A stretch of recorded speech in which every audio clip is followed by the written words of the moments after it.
On the third day, Esther put on her royal apparel and stood in the inner court of the palace, in front of the king's hall. The king was sitting on his royal throne in the hall, facing the entrance. When the king saw Queen Esther standing in the courtyard, she found favor in his eyes. So the king held out to Esther the golden scepter in his hand, and Esther approached and touched the top of the scepter. Then said the king to her, "What is it, Queen Esther? Whatever you request, even as much as half of the kingdom, it will be given to you." So Esther said, "If it pleases the king, let the king and Haman come this day to the banquet that I have prepared for him." The king replied, "Bring Haman quickly, so we may do what Esther said." Then the king and Haman came to the banquet that Esther prepared. As they were drinking wine, the king said to Esther, "What is your request? It will be granted to you. Whatever you request, even as much as half the kingdom, it will be fulfilled." Esther answered and said, "My petition and my request is this: if I have found favor in the king's eyes, and if it pleases the king to grant my petition and my request, then let the king and Haman come tomorrow to the banquet that I will prepare for them, and then I will do as the king requests." Haman went out that day happy in good spirits. However, when Haman saw Mordecai at the king's gate, he did not rise or tremble before him. Haman was filled with rage against Mordecai. Nevertheless, Haman restrained himself and went home. He sent for his friends and his wife Zeresh. Haman boasted to them about his vast wealth, his many sons, and how the king promoted him and exalted him above all the other officials and servants of the king. Haman added, "And that's not all. Queen Esther invited only me to accompany the king to a banquet that she prepared. And she has also invited me along with the king tomorrow. Yet, all this does not satisfy me. As long as I see Mordecai the Jew sitting at the king's gate." Then Zeresh, his wife, and all his friends said to him, "Let them set up a gallows 50 cubits high, and in the morning ask the king to have Mordecai hanged on it. Then go happily to the king to the banquet."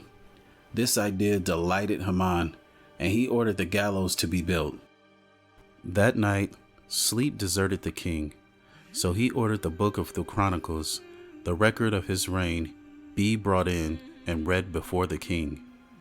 It was found recorded there that Mordecai had revealed that Bigthana and Teresh, two of the king's eunuchs who guarded the door, had conspired to kill King Ahasuerus. The king asked, "What honor or recognition has been shown to Mordecai for this?" The king's servants that attended him replied, "Nothing has been done for him." The king said, "Who is in the courtyard?" Now Haman had just come into the outer court of the king's palace to speak to the king about hanging Mordecai on the gallows that he had prepared for him. The king's servants answered, "Haman is standing in the courtyard." The king said, "Let him come in." When Haman entered, the king asked him, "What should be done for a man whom the king desires to honor?" Now Haman thought to himself, "Whom would the king desire to honor rather than me?" So Haman replied, "For the man whom the king desires to honor, let them bring a royal robe that the king has worn, and a horse on which the king has ridden, one with a royal crest placed on his head. Then let the robe and the horse be placed into the hand of one of the king's most noble princes. Let them clothe the man whom the king desires to honor, and parade him on horseback through the city streets, proclaiming, 'This is what is done for a man the king desires to honor.'"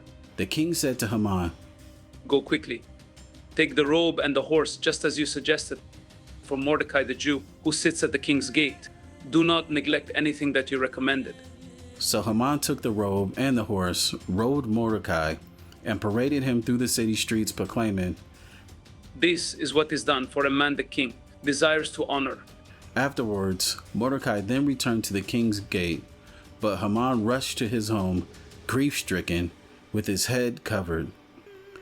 Haman recounted to his wife Zeresh and all his friends everything that had happened to him. His advisors and his wife Zeresh said to him, "Since Mordecai, before whom you have begun your downfall, is of Jewish descent, you won't be able to stand against him. In fact, you will certainly fall before him." While they were still talking with him, the king's eunuch came and hurried him along to the banquet Esther had prepared.